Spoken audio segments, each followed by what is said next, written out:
So we are starting with the manufacture of ammonia by Haber's process. Here the name Haber's, this name has got one mark. Remember always one thing, whenever we are talking of a reaction or a process that has got a name, right? Or I can say any named process or a reaction. ठीक है, any named process or reaction, it is always asked in the exam and it carries 1 mark. So remember the name always, because we are going to read many reactions and many processes in the coming chapters, and so these names you have to learn by heart. Okay. So now what is Haber's process? The manufacture of ammonia. Manufacturing method. What do you mean by manufacture? Manufacture means the preparation of ammonia in a large scale in industries. That we call as manufacture. That is the basic difference between the lab preparation and the manufacture. Okay, so now the first thing, we have nothing to do with this diagram here. However, this ratio we have to learn. For the preparation of ammonia or for the manufacture of ammonia, we need to have nitrogen and hydrogen. Basic जो इसका reaction है बच्चे, वो basic reaction तो यही है जो आपको यहाँ दिख रहा है, N2 plus H2, N2 plus H2 is giving you NH3. This is the basic reaction. But what we need to understand is that in this reaction, the nitrogen has been taken in a ratio of 1 and hydrogen is taken in a ratio of 3. So it becomes 1:3. Right? So it is 1:3. So हमें क्या करना है? Manufacture of ammonia के लिए 1 unit nitrogen लेना है, तो उसके कंपैरिजन में we need to have 3 units of hydrogen so that sufficiently high amount of ammonia is produced. That is number 1. यहाँ पर इन सब पर आपके 1 mark क्वेश्चन बन रहे हैं. So please remember source of reactance, ये अगेन आपका 1 mark क्वेश्चन है. ठीक. Now what is the source? Nitrogen is obtained by fractional distillation of liquid air. अब इसका मतलब क्या है बच्चे? देखो, हमें मालूम है that this is a manufacturing method. Manufacture मतलब इंडस्ट्रियल प्रिपरेशन हो रहा है. इंडस्ट्रियल प्रिपरेशन में हमारा बेसिक पर्पस क्या होता है? Basic purpose is for the business point of view. ठीक है, हम बेसिकली बिजनेस के लिए, कमर्शियल यूज के लिए, कमर्शियल पर्पस के लिए हम अमोनिया का प्रिपरेशन कर रहे हैं. तो कमर्शियल पर्पस में हमेशा जो इंडस्ट्री होती है वो ये चाहती है कि वो ऐसी सोर्स को यूज करे, ऐसे सोर्स को यूज करे जहां पर उनका इनपुट तो कम हो, मतलब उनको पैसा कम खर्चना पड़े, लेकिन उनको जो आउटपुट है वो अच्छे से मिल जाए. अब हमें मालूम है कि एयर के अंदर the amount of nitrogen is very high. ठीक है, इट इज अराउंड 78%. ठीक है, सो this nitrogen, since it is in such high amount in air present, so air has been taken in the liquid state, और fractional distillation से हमने liquid air को convert किया, और जिसमें से हमें हमारे लिए sufficient amount of nitrogen मिल जाएगा. Then let us come to the source of hydrogen gas. Hydrogen gas is obtained from the Bosch process. ये हम लोगों ने 9th में पढ़ा था, Bosch process. ठीक है, so hydrogen is obtained from the water gas through Bosch process or from natural gas. ये 1 मार्क क्वेश्चन है, इसको याद रखेंगे. आई होप आपने लिख लिया होगा 1 मार्क क्वेश्चन सोर्सेस के ऊपर. ठीक है, अब सेकेंड पार्ट पे हम आते हैं. What is the ratio that we use? The ratio used is 1:3. 1 ratio is nitrogen and 3 ratio is hydrogen. Then let us come to the further conditions. What are the favorable conditions? इस favorable condition के ऊपर you always get a 2 mark question. 2 mark question आता है. इन चारों conditions के लिखने पर you will get your 2 marks. Temperature कितना होना चाहिए? It should be between 450 to 500 degree C. The pressure should be above 200 atm. यहाँ पर एक चीज आप और ध्यान रखना बेटा, 200 atm to 900 atm. ठीक है, ये इसका ये रेंज होता है. अबव 200 से तो फिर ओपन एंडेड हो जाता है ना, जितना मर्जी प्रेशर अप्लाई कर लो, 1000, 3000, 100,000 व्हाटएवर. लेकिन ऐसा नहीं है. There is a limit to it कि 200 से लेके 900 एटमॉस्फेरिक प्रेशर के ऊपर हम इसको यूज करते हैं. हाउएवर हमारा जो एक्चुअली में जो हम इंडस्ट्री में जो एक्चुअली यूज होता है प्रेशर, तो optimal pressure used is 250 atm. Generally 250 atm हम लोग यूज करते हैं इंडस्ट्रीज के अंदर. यूज हम कितना भी कर सकते हैं, but it the range is 200 to 900. और जिसमें जनरली जो इंडस्ट्रीज में यूज किया जाता है वो होता है आपका 250 एटमॉस्फेरिक प्रेशर. तो अगर आप रेंज लिख रहे हैं एग्जाम में 200 to 900 वो भी ठीक है, लेकिन अगर आप स्पेसिफिक लिख रहे हैं 250 atm तो that is well and good. ठीक. Then the third thing that we require for this reaction is a catalyst. And which catalyst is that? Finely divided iron. And the last one is a promoter, which is traces of molybdenum or alumina, या इसको हम aluminium oxide भी बोलते हैं. ठीक है, तो 1, 2, 3, 4 चारों चीजें याद रखनी है. टेम्परेचर्स 450 to 500, प्रेशर 200 to 900 और 250 atm, catalyst finely divided iron, and promoter traces of molybdenum and aluminium oxide. ठीक. अब आते हैं बच्चे इनके रीजंस के ऊपर कि क्यों ये कंडीशंस ज्यादा फेवरेबल हैं. सबसे पहली चीज तो यही लिखी हुई है, तो मैं सबसे पहले आपसे यही डिस्कस कर लेती हूँ. Why the finely divided iron is used? Why? ये रहा इसका answer. Finely divided iron is used because when it is finely divided का क्या मतलब होता है, पहले ये समझो. Finely divided मतलब that the iron is broken into such small pieces that it starts looking like a crystalline salt. ऐसा लगने लगता है जैसे कि क्रिस्टल्स हो आयरन के, छोटे छोटे, इतने छोटे कि अगर आप हाथ में लेंगे तो दे मे प्रिक योर स्किन. तो इतने छोटे होते हैं. तो उसको हम क्यों फाइनली डिवाइड करते हैं? बिकॉज इसकी वजह से फाइनली डिवाइड करने से उसका सरफेस एरिया जो होता है वो इंक्रीज कर जाता है, जिसकी वजह से कैटलिस्ट की एफिशिएंसी और भी बेहतर हो जाती है.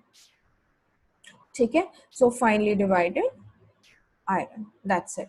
ठीक, सो ये कंडीशन आपको क्लियर हो गई. आगे बढ़ते हैं. Why the other conditions? Have a look here.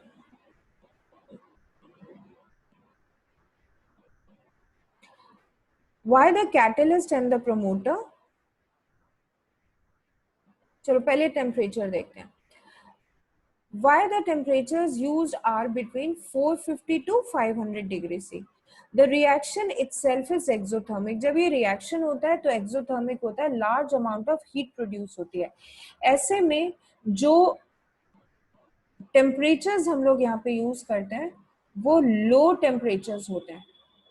Low temperatures, ये जो हमारा रेंज है 450 टू 500 डिग्री सी का, ये लो टेम्परेचर में आता है। और ये लो टेम्परेचर हम क्यों यूज कर रहे हैं? Because the reaction is exothermic in nature. वो अपनी ही इतनी ज्यादा हीट प्रोड्यूस कर रहा होता है कि इसके लिए हमको ज्यादा अमाउंट ऑफ टेम्परेचर की रिक्वायरमेंट नहीं है।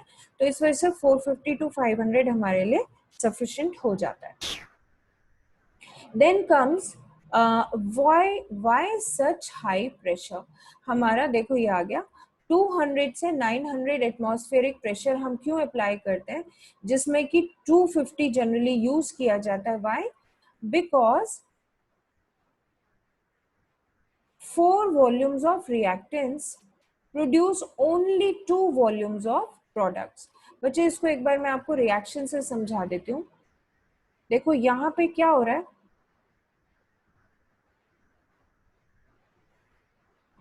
हाँ अब यहाँ देखो 3 volumes of hydrogen and 1 volume of nitrogen, total कितना वॉल्यूम हो गया? That becomes 4। 1 plus 3 is equal to 4। That means कि हमारे रिएक्टेंट्स का टोटल वॉल्यूम है 4। ठीक है, अब देखो ये रिएक्टेंट्स जो थे हमारे 4 वॉल्यूम्स जो हमारे बन रहे थे, इन 4 वॉल्यूम्स ने कितना अमाउंट ऑफ अमोनिया हमें दिया? They produce only 2 amount of, देखो 1 plus 3 is producing only 2 volumes of ammonia. ये रहा 1, this is 1, this is 3, total 1 plus 3, and it is able to produce only 2 amounts of ammonia। और ये आपको यहाँ पे हीट नजर आ रही है, जिसको कि हम कह रहे हैं कि ये जो है एक्सोथर्मिक रिएक्शन है। ठीक है, तो ये जो आपका रिएक्टेंट ज्यादा है, तब भी केवल हाफ ऑफ द अमाउंट में हमारे प्रोडक्ट प्रोड्यूस हो रहा है। इसी वजह से हम लोग यहाँ पर क्या यूज करते हैं? सच हाई प्रेशर यूज करते हैं, जिसकी वजह से हमारा जो प्रोडक्ट बने वो अच्छी लार्ज अमाउंट में बने। 4 volumes of reactants produce only 2 volumes of the product। अगर हम इससे कम कर देंगे प्रेशर को, तो जो हमारा 2 वॉल्यूम ऑफ प्रोडक्ट्स बन रहा है वो भी नहीं बनेगा, उससे भी कम बनेगा, यानी इंडस्ट्री जो है वो लॉस में जाएगी। इस वजह से सच हाई प्रेशर्स। ओके, उसके बाद आते हैं बच्चे आपके कैटलिस्ट एंड प्रमोटर्स के ऊपर। कैटलिस्ट का हमने पीछे भी अभी पढ़ा था कि फाइनली डिवाइडेड क्यों होना चाहिए, ताकि उसका सरफेस एरिया इंक्रीज हो जाए। और ऑब्वियसली कैटलिस्ट तो म्यूजिक इसलिए करते हैं to increase the speed of the reaction, और promoter to increase the efficiency of the catalyst. तो ये चारों रीजंस हैं कि हमने अलग अलग जो कंडीशंस हैं वो क्यों अप्लाई करी है। ठीक है, ऑलराइट, अब आते हैं बच्चे हेबर्स प्रोसेस के।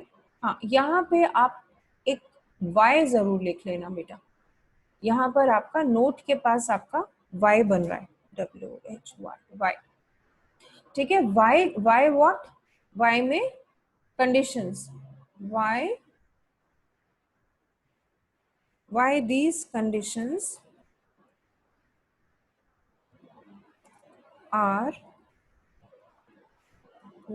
conditions are applied।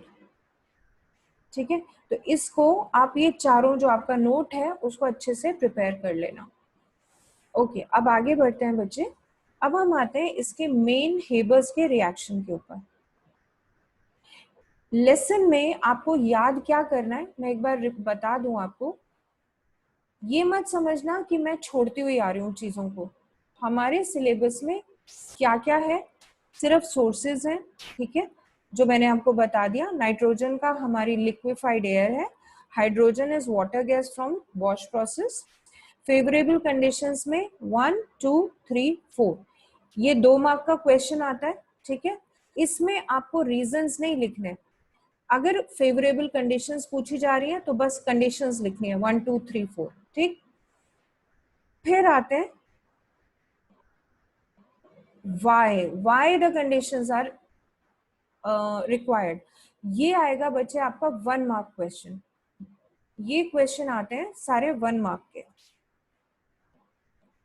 ठीक है, ये 1 मार्क क्वेश्चन में कोई भी एक या दो पूछ लेंगे. why during the Haber's process such low temperatures are used. खत्म. ठीक. या they may ask why during Haber's process high pressure is applied. That's it. ठीक. तो इस तरीके के क्वेश्चंस आते हैं, तो ये आप इसको यूज कर लेना. Rate of conversion, recovery of ammonia, process, nothing is in your syllabus. इसलिए इसको कर करके अपने दिमाग में डाउट मत लाना. ठीक है, ऑलराइट. चलिए अब हम आते हैं मेन हेबर्स के प्रोसेस के ऊपर. Here it is. अब ये है आपका हेबर्स प्रोसेस. इस पूरे हेबर्स प्रोसेस को मैं इस फ्लो चार्ट से आपको एक्सप्लेन करूंगी, लेकिन आपको एग्जाम के लिए क्या प्रिपेयर करना है, ये फ्लो चार्ट प्रिपेयर नहीं करना है. आपको अपने एग्जाम्स के लिए प्रिपेयर करना है ये जो रिएक्शन दिया हुआ है. और खाली रिएक्शन पे मार्क्स नहीं मिलेंगे. अगर आप इन रिएक्शंस में ये कंडीशंस नहीं लिखते हैं इस रिएक्शन को लिखते वक्त, if you are not writing these conditions, अगर आप सिर्फ ये लिख के आते हो N2 + 3H2 gives you 2 ammonia, तो इसमें आपको मार्क्स नहीं मिलेंगे. रीजन बीइंग क्योंकि कंडीशंस जो होती हैं उनके बगैर रिएक्शन होता ही नहीं है. और कंडीशंस कितनी इंपॉर्टेंट हैं ये आपने इसी बात से आपको पता चल गया होगा कि हमने अभी ऊपर कंडीशंस के ऊपर इतना टाइम लगाया है उनको समझने के लिए. ठीक है, तो बच्चे हम क्या करते हैं, देखो ये लिखा है ड्राई नाइट्रोजन ड्राई हाइड्रोजन किस रेशो में था, 1 नाइट्रोजन 1 हाइड्रोजन. ठीक है, ये हमने लिया और इसको हमने लेके कहाँ भेज दिया, आगे कंप्रेशन पंप जहां पर अप्लाई हो रहा था. जब कंप्रेशन है तो मतलब प्रेशर अप्लाई हो रहा होगा. तो कितना प्रेशर अप्लाई हो रहा है यहाँ पे, generally 250 atmospheric pressure is used.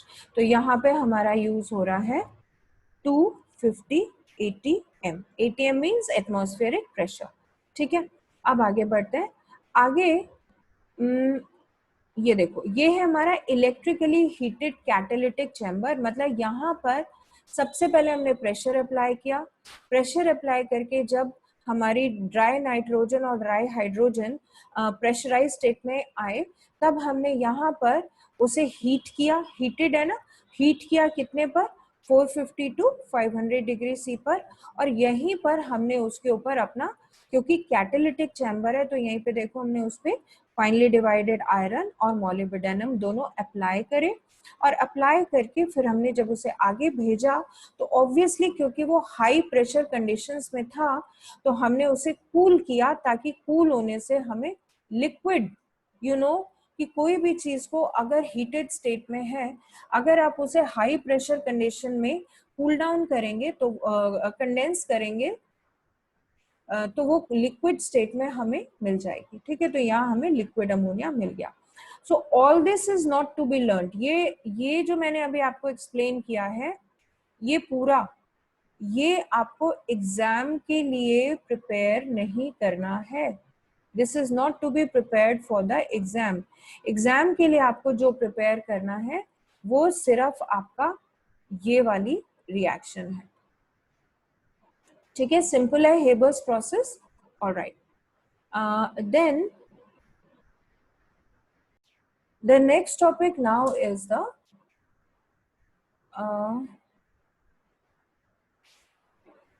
two physical properties of ammonia that we will be starting in the next class. Because with that we are going to discuss this fountain experiment also. These two physical properties of ammonia are the density of ammonia and the solubility of ammonia. सिर्फ यही दो properties हैं बच्चे. सो ये हम लोग next lecture में discuss कर लेंगे. ओके,